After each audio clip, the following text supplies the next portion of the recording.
Hi, this is Kevin at the Virtual Planetarium at Raritan Valley Community College. Welcome to our weekly Star Talk. Today we're going to be talking about a few winter stars that we can already see rising in our evening skies. But before we do that, let's talk about our upcoming moon phases. We have a last quarter moon on November 27th, we have a new moon on December 4th, and a first quarter moon on December 10th.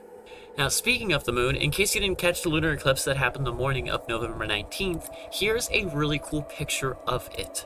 This was the featured astronomy picture of the day for Saturday, and it's a really cool picture because we can see the red moon down here at its peak eclipse, and then up over here on the right we can see a star cluster called the Pleiades, which we'll be talking about today actually.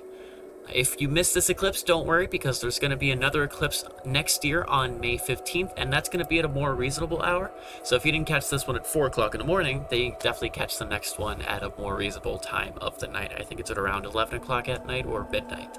So that'll be a cool thing to see. Now, like I said, today we're going to be talking about some winter stars that are already rising fairly early in the night sky and that we can see very easily. But actually, before that, let's talk about a very bright dot that we can see towards the southwestern part of the sky just after sunset. We've talked about this before, but just in case you haven't noticed it, you've probably noticed it in the last few weeks, that if you look towards the southwest or the west just after sunset, there is a really, really bright dot. And a lot of people might think that it's an airplane or a really bright star, but you'll notice that it doesn't blink or flicker or move at all. And that is because this is the planet Venus. Venus has been getting brighter and brighter in the sky as it gets closer and closer to the Earth, and that also means that it's getting smaller and smaller in the sky. So instead of being a full circle, it's now a crescent shape. That means, again, it's going to keep getting brighter and brighter as it gets lower in the horizon and closer to the sun, but it's still quite a sight to see. So if you haven't seen it yet, go outside and take a look at the sky. Look towards the southwest or towards the west just after sunset, but before it gets completely dark, you can see it.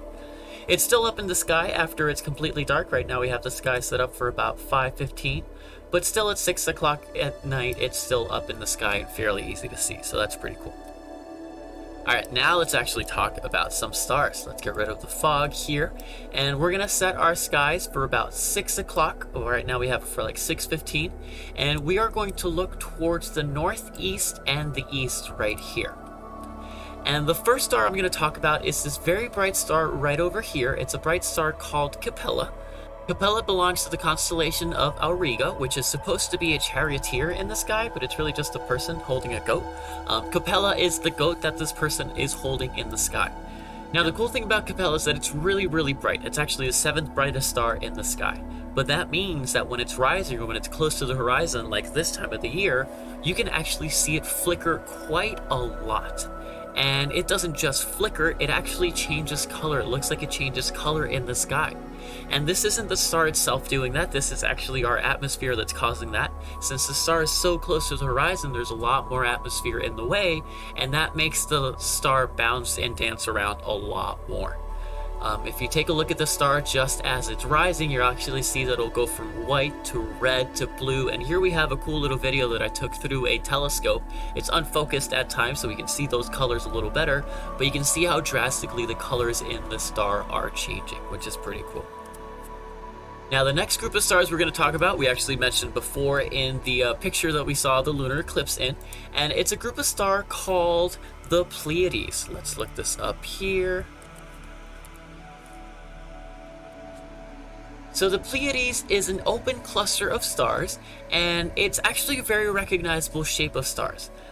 A lot of people confuse the Pleiades with the Little Dipper because when we look at it, it kind of looks like a dipper shape of stars right here, where we have like the pot of it right here and then the handle over here.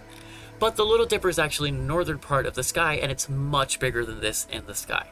This is just a group of stars that happens to look like a very, very small dipper. But again, it's a group of stars called the Pleiades, and it's also known as the Seven Sisters because with just our eyes, we can see about 7 stars in there. Really, you can only see 6, but there's different stories as to why there's a missing star, and we'll go into that next week when we talk more about the Pleiades. But the Pleiades is a really cool cluster to be able to see because we can recognize it very easily in the sky, but also you can see it even better with just a small pair of binoculars. So that's rising up fairly early in the evening, and that is part of the winter constellation of Taurus the Bull. So Taurus is this group of stars that we have right under the Pleiades right here, and Taurus is very easy to recognize because of this V shape of stars right here. Let's zoom in a little more to that. We can see this V shape of stars right here, and this is accentuated by the brightest star here called Aldebaran. This is supposed to be the head of the bull, and if you need a little bit of help with your imagination, we can use the rest of the bull right here. And we see that the Pleiades are like in the back of the bull right over here. This V shape is the head of the bull. The bright star Aldebaran is the eye of the bull. And then two stars over here are the horns of the bull that extend very far away from the bull. So I don't really know who decided this was going to be a bull, but it is. And you can kind of see it in the sky.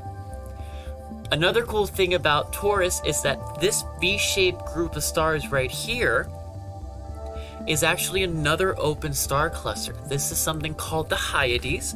We can look up the Hyades here. And the Hyades are really cool because it's actually the closest open cluster to the Earth. And that means that it looks actually really big in the sky. It looks big enough to be a full face of a giant constellation in the sky.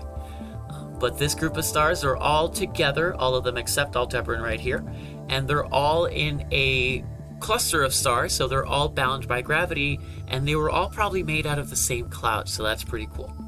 And again, they're called the Hyades, and they make up the head of the bull right here in the sky, and the Pleiades are on the back of the bull over here. Thank you so much for joining us this week. Hope you learned something new. You should definitely try to go outside and see Venus. Again, it's getting really, really bright, so it's very easy to see just after sunset, but before it gets completely dark. And then you should also try to see Capella rising towards the northeast. Again, it'll be rising at about 7 o'clock. About 6 o'clock. It should be high enough over the trees, and you should be able to see it flicker very aggressively, and you can see those colors very neatly, even without a telescope. You can see it with just your eyes, and you might actually think that it's an airplane because the colors are so vivid, so that's pretty cool. If you like this video, be sure to give us a like, and if you haven't yet, please subscribe to our channel. We're going to be putting out a new video every week. Thanks again for joining us, and hope you have a great week.